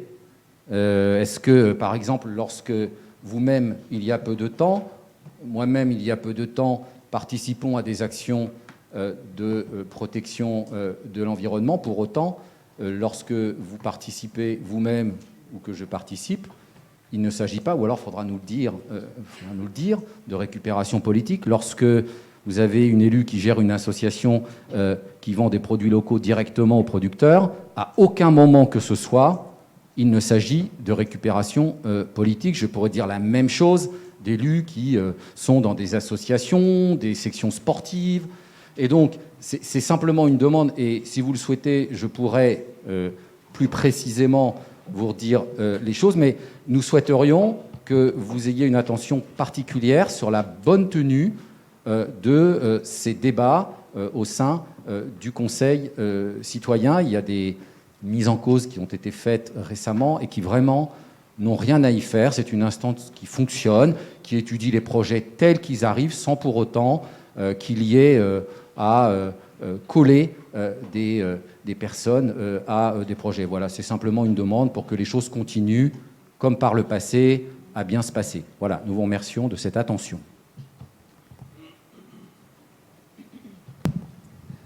Merci, Monsieur Trigance. Je note ce que vous dites et effectivement, nous n'avons aucune difficulté à rappeler ce qui a été dit et les conseils citoyens est une instance qui fonctionne très bien pour partie. Après, il y a peut-être des choses à améliorer, mais ça regarde le conseil citoyen.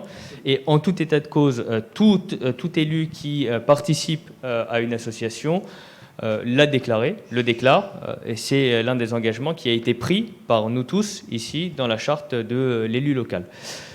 Alors, donc nous passons au vote. Y a-t-il des observations autres sur cette délibération? Y a-t-il des abstentions? Des votes contraires? Unanimité. Je vous remercie. S'agissant du point numéro 8, Monsieur Timofté, représentation à la commission communale des impôts directs. Monsieur le maire, chers élus, la commission communale des impôts directs joue un rôle primordial dans l'optimisation des bases fiscales des collectivités locales.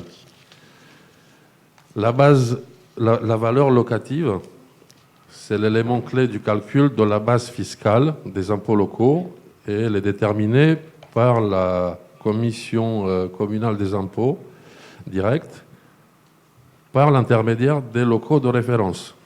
Donc cette commission en fait intervient surtout en matière de fiscalité directe, locale, et elle dresse en fait avec le représentant de l'administration la liste des locaux de référence pour déterminer la valeur locative des biens affectés à l'habitation ou servant à l'exercice d'une activité salariale à domicile, détermine leur surface pondérée, établit les tarifs d'évaluation correspondant à l'article 1503 du Code général des impôts. Aussi, cette commission participe à l'évaluation des propriétés bâties, à l'élaboration des tarifs d'évaluation des propriétés non bâties, formule des avis sur des réclamations portant sur une question qui fait relative à la taxe d'habitation et la taxe d'enlèvement des ordures ménagères. Alors, pour pouvoir être commissaire, puisque les représentants au sein de cette commission portent le nom des commissaires, il faut répondre à un certain nombre de critères. La première, c'est d'être de nationalité française ou ressortissant d'un État membre de l'Union européenne. Deuxième, c'est avoir au moins de 18 ans, jouir de leurs droits civils, être inscrit sur l'un des rôles d'impôts directs locaux dans la commune. Alors au maire, il appartient de vérifier ce critère. Et enfin, être familiarisé avec les circonstances locales et posséder des connaissances suffisantes pour l'exécution des travaux de la commission. Alors sur la composition de cette commission, il y a un nombre qui est proposé par la municipalité, au nombre de 32 personnes, 16 commissaires titulaires et 16 commissaires suppléants, et parmi lesquels le directeur des services fiscaux désignera 8 titulaires et 8 suppléants. Alors, sachez que cette commission, elle fonctionne conformément à l'article 1650 du Code général des impôts, je vous l'ai peut-être dit, et dans les villes de plus de 2000 habitants, comme Neuilly-sur-Marne, la CCID, elle est composée du maire, président de droit, et de 8 commissaires titulaires et 8 commissaires suppléants. Alors la liste que la municipalité propose aux impôts locaux, elle est composée de 32 membres. Je vais donner lecture au nom de chacun. Claire Champré-Donde, Cyril Chenel, Privat Clotaire, Viviane Beneuf, Éric Pérouse, Gwenaël Avet, Roger Lopez Torres, Sandra Fraga Morera, Christine Sanglier-Chomeau, Nicole Lévy, Natacha Leblion, Florence Bourgeois, Mustapha Boutouba, Joanne Eftekari, Marie-Laura, Denise Chamon, Marie-Yvonne Lepont, Jérôme Lefebvre, Hélène de Chauvigny, Mathieu Allery, Karfa Pierre Samoura, Velupile Kalatassan, Marcel Bijawi, Michel Sefrid, Patricia Lucas, Mariama Gomis, Thierry Gomis, Haroun Mohamed, Skander Ben Ali, Nicolas Delattre, Flavien Bello et Mireille Merlot. Et donc, il appartient au conseil municipal d'en délibérer. Merci. Y a-t-il des questions? Y a-t-il des votes contraires? Des abstentions? On peut lier à une question, monsieur le maire. Bah, on passe au vote. C'est l'explication de vote. Très bien. C'est pas comment ils ont été choisis. Ça marche. Des volontaires. Donc pour le reste, vote pour. Je vous remercie. Nous passons au point numéro 9 sur la représentation à la commission consultative des services publics locaux. Monsieur Bonnet-Mayer. Merci, monsieur le maire. En application de la loi du 27 février 2002 relative à la démocratie de proximité, rendant impérative la création d'une commission consultative des services publics dans les collectivités territoriales et établissements publics, le conseil municipal a créé cette instance par délibération du 16 janvier 2003. Cette commission est concernée par l'ensemble des services publics que la commune confie à des tiers par délégation des services publics, DSP, ou qu'elle exploite en régie dotée de l'autonomie financière. Elle examine chaque année sur le rapport de son président, le rapport établi par le délégataire de services publics, les rapports sur le prix et la qualité du service public d'eau potable, sur les services d'assainissement et sur les services de déchets, d'évacuation ou de traitement des ordures ménagères. Le bilan d'activité des services exploités en régie dotés de l'autonomie financière. Elle est également consultée sur les projets de délégation de services publics avant la procédure de publicité. Le conseil municipal ne peut se prononcer sur le principe de la légalité de la délégation qu'après avoir recueilli l'avis de la commission. La commission est présidée par le maire. Elle comprend des membres du conseil municipal selon la représentation proportionnelle, des représentants d'associations locales nommés par l'assemblée délibérante et éventuellement, à titre consultatif, de personnes proposées par le président dont l'audition serait utile pour les travaux de la commission. Il est proposé à l'Assemblée d'élire 5 membres titulaires et 5 membres suppléants comme représentants du conseil municipal selon la représentation proportionnelle, de désigner les représentants d'associations locales. Pour les membres titulaires, 4 pour la majorité. Titulaires, M. Claude Lepont, M. Normando Morera, M. Alain Mahé, M. José Alté. Et pour l'opposition? Alors, peut-être les suppléants également pour la majorité, et ensuite on passera aux deux, comme pour les autres commissions, de l'opposition. D'accord. 4 pour la majorité. Suppléants, M. Jérôme Pilon, M. Marius Timoff, Mme Djeneba Yabi, M. David Crespin. Pour le collège des associations, sont proposés les noms suivants. Mme Anita Ankaka, Mme Marivonne Gibaud, Mme Janine Bélanger. Il appartient au Conseil d'en délibérer. Après avoir reçu les noms de l'opposition. Oui, donc comme titulaire, M. Oliveira, et comme suppléante, Mme Bienvenue.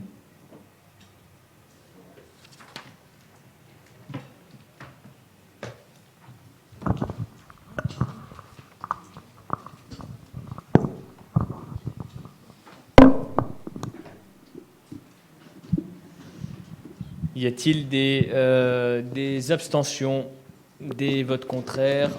Unanimité, je vous remercie. Nous allons passer à la représentation au sein des conseils d'école et au conseil d'administration des collèges et du lycée. Madame Amozig. Chaque école maternelle et primaire est dotée d'un conseil d'école. Ces conseils d'école sont composés des membres suivants, à savoir le directeur d'école, qui est président de cette commission, le maire ou son représentant et un conseiller municipal qui est désigné par le conseil municipal, les professeurs des écoles, les professeurs remplaçants qui exercent dans l'école au moment des réunions du conseil, un maître de réseau d'aide spécialisée, les représentants des parents d'élèves et le délégué départemental de l'éducation nationale. La commune comprend donc 10 écoles primaires et 12 écoles maternelles, et il est proposé de désigner donc 22 représentants du conseil municipal. Je vous donne donc lecture de la liste de ces représentants. Tout d'abord, dans les écoles maternelles. À l'école Amiard, représentera la municipalité Madame Gendard Naïma. À l'école Arc-en-Ciel, Madame Ovaldé Agnès. À la maternelle Chénier, Madame Personne Christine. À la maternelle Duhamel, Monsieur David Cressin. Maternelle Jaurès, Madame Eftekari. Maternelle La Fontaine, Madame Monique Amar. Maternelle Les Fleurs, Madame Amanda Cacher. Les Oiseaux, Monsieur Guillaume de Chevigny. Les Papillons, Monsieur Maïa Alain. La maternelle Pasteur, Monsieur Morera. Rouget de Lille, Madame Djeneba Diaby. Et la maternelle Valérie, Madame Isabelle Pérouse. Quant à l'élémentaire, représenteront donc la municipalité. Élémentaire Amiard, Monsieur Bonnet-Maillère. Cachin, Monsieur Pillon. Chénier, Monsieur Denis Patrick. Duhamel, donc Monsieur Daniel Bellassel. À l'école Jaurès, Madame Eftekari. À l'école La Fontaine, Madame Monique Amar. À l'école Pasteur, Madame Busselot-Ponce. À l'école Rouget de Lille, Monsieur Alté-José. À l'école Valérie, Madame Marteneau. Et à l'école Jules Verne, Madame Kalatassane. Concernant donc les collèges et les lycées, il y a aussi une représentation de la municipalité. Il y a donc un titulaire et un suppléant pour chaque établissement, à savoir donc le collège Balzac, le collège Braque, le collège Camus et le lycée Cugnot. Concernant donc le collège Balzac, sera titulaire donc Madame Gendard Naïma et son suppléant Monsieur Maillard Bonnet. Au collège Braque, Monsieur Lepont Claude et son suppléant Monsieur Simani Younes. Au collège Camus, Madame Diaby Djeneba, suppléante Madame Amozic Joël. Lycée Cugnot, donc Monsieur Soronella sera titulaire et Monsieur Pillon sera donc son suppléant. Le conseil municipal est invité à procéder au vote. Y a-t-il des observations? Oui. Oui, simplement une demande, Monsieur le maire. Il serait judicieux qu'on utilise les termes appropriés. Je dis ça parce que, du coup, ça peut prêter à confusion. Dans le premier paragraphe, chaque école maternelle est élémentaire et pas primaire. Parce qu'une école primaire, c'est le regroupement... en fait, primaire égale maternelle plus élémentaire. Donc, en fait, il faudrait mettre élémentaire à la place de primaire. Et puis, si on pouvait mettre enseignant à la place de maître, ça serait bien. C'est pas ce que j'ai lu. Oui, mais c'est ce qui est dans la délibération. Oui. J'ai lu professeur. C'est ce qui partira à la préfecture au contrôle de l'égalité. Je vous remercie. Y a-t-il des observations autres? Y a-t-il des abstentions? Y a-t-il abstention? Y a-t-il des votes contraires? Je vous remercie. La délibération est adoptée. Nous allons passer au point numéro 11, la représentation au comité technique. Une modification, car il y avait eu une erreur matérielle dans la première délibération qui avait été prise le 15 juillet dernier. Monsieur Yves Soronellas. Mesdames, Messieurs, chers collègues, nous sommes effectivement conduits à revenir sur cette délibération. Je rappelle pour tout le monde que le comité technique, c'est le lieu de concertation entre les élus qui dirigent la commune et le personnel. Nous avions désigné 6 personnes en titulaire et en suppléant. Nous devons en désigner que 5. En conséquence de quoi, on a une liste qui est dorénavant composée de Monsieur Bakhtiari, Lepont, Soronellas, Cressin et Madame Mazuco pour l'opposition, comme c'était auparavant. Et pour les suppléants, messieurs Pillon et Altais, et mesdames Lacroix et Diaby, et monsieur Sartou également. Donc le Conseil a à délibérer. Sauf si l'opposition souhaite modifier sa liste, non? Très bien. Y a-t-il des abstentions? Y a-t-il des votes contraires? La délibération est adoptée et je vous en remercie. Madame Diaby, pour le point numéro 12, représentation au comité d'hygiène, de sécurité et des conditions de travail, donc le CHSCT. Chers élus, chers Océan, bonsoir. Les fonctionnaires territoriaux ont droit à la protection de leur santé et leur intégrité physique, conformément à l'article du 13 juillet 1983 portant droits et obligations des fonctionnaires. Il en est de même pour les agents non titulaires selon la loi du 26 janvier 1984. Ainsi, le comité d'hygiène et de sécurité, devenu depuis cette année comité d'hygiène et de sécurité et des conditions de travail, il aura pour mission l'analyse des conditions de travail et des risques professionnels auxquels peuvent être exposés les travailleurs. Il aura également pour mission la vérification par des inspections et des enquêtes du respect des prescriptions législatives et réglementaires, ainsi que la mise en œuvre des mesures de prévention préconisées.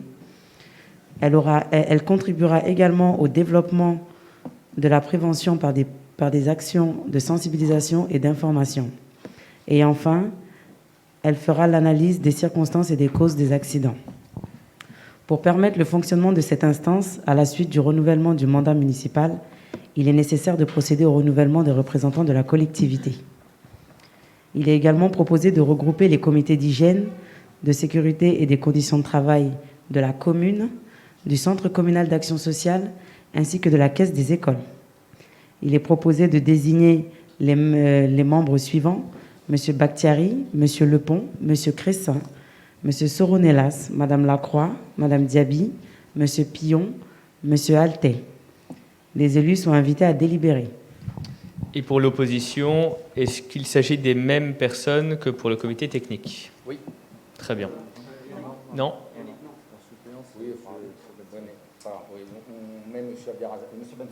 Monsieur Ben Saïd, non. Si c'est possible, parce qu'il me semblait que c'était les... Il fallait que ça soit les mêmes, non? Alors, il est proposé de désigner les mêmes membres. Oui, c'est ça. Oui. S'il n'y a pas de caractère obligatoire de reconduction des mêmes, à ce moment-là, on met M. Ben Saïd. Oui, vous pouvez, oui, vous le pouvez. Bon, alors à ce moment-là, on met à la Ben place Saïd. de à la place, donc, de M. Sartou. Voilà. En suppléant, du coup. Voilà. Très bien.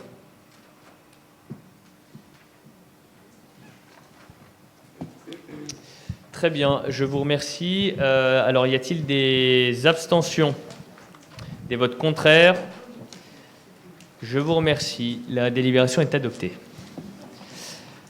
Monsieur de Chauvigny, de nouveau pour le point numéro 13, protocole d'accord transactionnel et le non-renouvellement d'un bail commercial. Donc un différend est né entre la commune et un commerçant de la ville relatif à la libération d'un local occupé et au versement de l'indemnité d'éviction due au titre du non-renouvellement du bail commercial qui les liait. Donc le litige a été porté devant le tribunal de grande instance de Bobigny. Le juge a proposé aux parties de recourir à la médiation, donc ce qui a été accepté. Après négociation, les parties sont finalement parvenues à un accord amiable, éteignant toute réclamation née ou à naître entre elles, en acceptant des concessions réciproques. Un protocole transactionnel est venu contractualiser cet accord. Par le présent protocole, les parties considèrent que la nature de l'accord est équilibrée, mettent définitivement fin aux différends qui les opposent et confèrent à l'accord l'autorité de la chose jugée. Il est demandé au conseil municipal de bien vouloir autoriser monsieur le maire ou son représentant à signer le protocole transactionnel présenté. Il appartient aux élus d'en délibérer. Je précise qu'il s'agit d'un litige qui était né avant et qui a été traité avant notre entrée en fonction. Oui, monsieur Oliveira. Oui, je pense savoir de qui il s'agit, puisque c'est moi-même qui ai traité le sujet. Et je voudrais juste... il s'agissait de récupérer ces locaux pour construire un immeuble. Je voudrais savoir, est-ce que ce projet aura toujours lieu ou pas? Nous avons, comme nous nous y étions engagés, revu l'ensemble des projets immobiliers qui avaient déjà été lancés et qui sont en cours. Donc nous sommes en cours de discussion avec le promoteur pour revoir l'ensemble de manière à ce que ça soit cohérent avec nos engagements de campagne et notamment le fait de revoir l'ensemble des hauteurs à la baisse pour préserver quand même le tissu urbain de notre commune, d'arrêter la densification et la bétonisation massive. Donc ça fait partie de l'ensemble des discussions qui sont en cours. Y a-t-il des autres questions sur le sujet? Alors nous passons au vote. Qui est pour l'adoption de cette délibération? Unanimité, je vous remercie. Le point numéro 14, dénomination des voies dans la ZAC de Maison-Blanche. Monsieur José Alté. Le micro.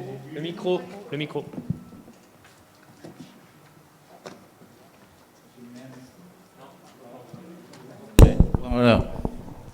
Monsieur le maire, mesdames, messieurs les élus, par délibération du 13 mars 2019, le conseil municipal a délibéré sur les noms attribués aux voies et allées de la ZAC de Maison-Blanche. Malheureusement, une erreur matérielle est survenue dans cette délibération puisque la rue René Vivien apparaît sous le nom de rue Victor Hugo. Or, celle-ci existe déjà sur la commune. Par conséquent, il convient de modifier la délibération du 13 mars 2019 pour confirmer la dénomination rue René Vivien conformément au plan annexé à la dite délibération. Les élus sont invités donc à se prononcer. Je vous remercie. Donc simplement une erreur matérielle, une rectification d'erreur sur la délibération du 13 mars 2019. Il ne s'agissait pas d'une erreur... il s'agissait d'une erreur matérielle. Y a-t-il des observations? Y a-t-il des votes contraires? Des votes pour? Unanimité, je vous remercie. Monsieur Morera, pour le point numéro 15, classement dans le domaine public routier communal d'une parcelle. Donc, l'établissement public territorial Grand Paris Grand Est, dont la commune est membre, est maître d'ouvrage de l'édification et l'aménagement d'une déchetterie territoriale située boulevard Louis Armand. Dans le cadre des travaux, la parcelle AK 601 est fléchée comme voie de desserte de l'ancienne gare de marchandises. Il convient donc de classer la parcelle AK 601, nouvellement créée et correspondant à la voie qui dessert notamment la déchetterie, d'une surface de 6165 m² dans le domaine public routier communal. Les élus sont invités à se prononcer. Merci. Y a-t-il des observations? Des votes contraires? Des votes pour? Unanimité, je vous remercie. Nous passons au point numéro 16, donc sur le personnel communal et la possibilité de recruter par voie contractuelle. Donc la loi du 26 janvier 1984 prévoit que les emplois de chaque collectivité sont créés par l'organe délibérant de la collectivité et celui-ci doit mentionner sur quel grade et à quel niveau de rémunération il habilite l'autorité à recruter. Les missions du poste de chef de projet système informatique ressources humaines, donc SIRH, sont détaillées notamment dans la présentation qui a été faite.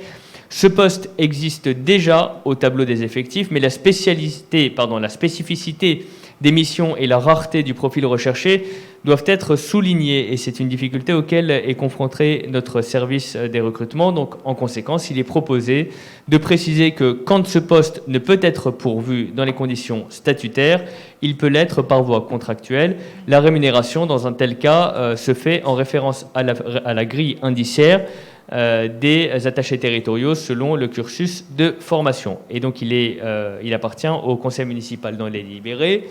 Y a-t-il des observations? Y a-t-il des votes contraires? Y a-t-il des abstentions?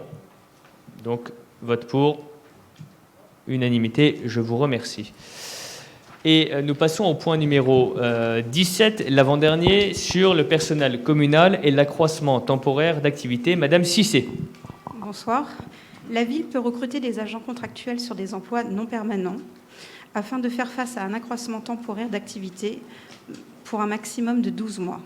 Il est proposé d'autoriser à M. Muller à créer 2 emplois non permanents pour exercer les fonctions suivantes, à savoir des créations de postes d'auxiliaire de puériculture et d'ATSEM.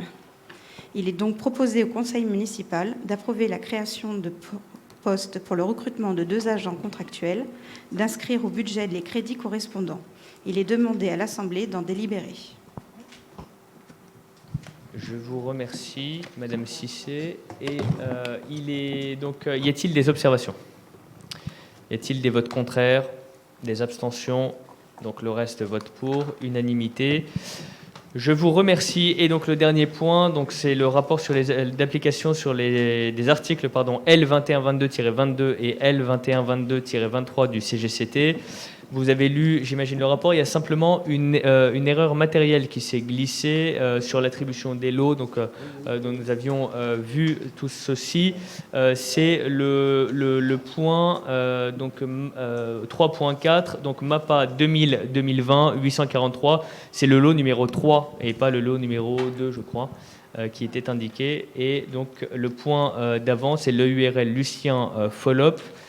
Donc pour un montant de 13 990 € qui a été indiqué.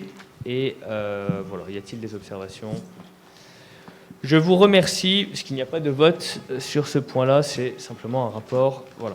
Merci à toutes et à tous, merci d'avoir suivi. Monsieur le maire, nous avons oui. déposé une motion pour le conseil municipal de ce soir. Oui, sur la motion. Oui, je vous réponds, monsieur Trigance, sur la motion. Les motions ne sont pas prévues dans le cadre du règlement intérieur, lorsque, je vous précise, lorsqu'elles ne sont pas portées à la connaissance notamment de l'ensemble des conseillers municipaux et des élus. Mais c'est votre rôle. Absolument, mais vous l'avez... C'est votre rôle, vous l'avez reçu en temps et en heure, comme les questions orales. Non, justement, ça n'est pas une question orale. Vous avez parlé de démocratie depuis le début de la soirée. Monsieur Trigance, tout à l'heure, vous me disiez qu'il ne fallait pas interrompre, donc je vous demande de respecter... Vous vous comportez en censeur. Je vous demande... Non, pas du tout. C'est pas grave, on la représentera lors du prochain conseil municipal. Et vous aurez à vous prononcer dessus. Monsieur Trigance, Monsieur Trigance, cessez de m'interrompre, s'il vous plaît. Je vous précise les choses. Il faut, pour que tout le monde soit informé, envoyer éventuellement la motion qui a un intérêt local. Oui. Un intérêt local. Absolument. Absolument. Avec et pas des quelque chose de général et national. Absolument. Non, mais je vous dis, les choses sont claires. Donc il faut les envoyer. Non, mais attendez, monsieur Trigance, quand vous les envoyez à peu près 48 heures avant. Vous allez avoir un sujet parce que j'ai une mail avec l'heure. Ça ne permet permet pas. Un problème juridique. Monsieur Trigance, arrêtez d'interrompre. Allez-y. Tout à l'heure, vous faisiez la leçon. Respectez vos propres leçons. Oui, puis je vous répondrai. Oui, mais restez courtois, s'il vous plaît. Restez courtois. Allez-y. Donc, très clairement, les motions ne sont pas prévues dans le cadre du règlement intérieur présent. Donc, nous allons revoir le règlement intérieur de manière à cadrer les choses. Voilà. Je vous dis très clairement que nous avons une difficulté aujourd'hui. Quand on se rend compte que certaines choses ne sont pas prévues au règlement intérieur, on les prévoit, on les détaille, et ça sera soumis dans le cadre du règlement intérieur, et les uns et les autres pourront se prononcer sur le prochain règlement intérieur. Toutefois, à l'heure actuelle, le règlement intérieur ne prévoit pas cette modalité-là. Il a été par le passé, notamment sous l'ancienne municipalité, procédé à des motions, à des votes sur des motions, etc., qui n'avaient pas été communiquées. Aujourd'hui, nous nous contentons de faire respecter les choses telles qu'elles sont indiquées, c'est-à-dire que pour faire passer une motion d'intérêt local,